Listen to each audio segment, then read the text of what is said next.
É, meu.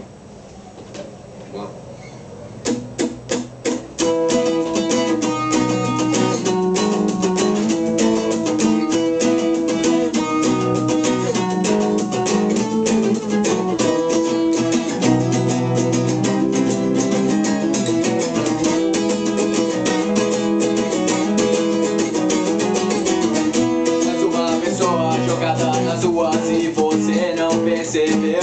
Mais uma prova da sua miséria e você finge não perceber o que há de errado em sua vida, o que foi que aconteceu. Você não pode dizer que apenas se acostumou. Tragédias diárias e vidas das ruas do Brasil. Você fingiu que não viu e também que não ouviu. Erros da vida, lapsos de percepção.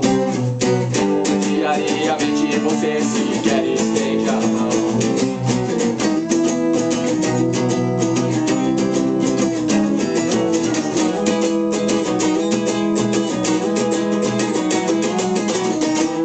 Peixinho jogado nas ruas e você se enfureceu.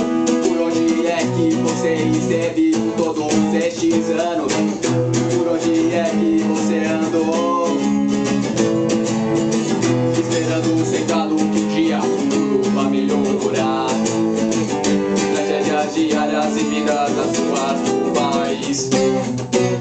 Nem olhar pro lado e fingir que é feliz. Nem a violência que vida diariamente faz você mudar. É melhor ficar sentado e esperar até morrer.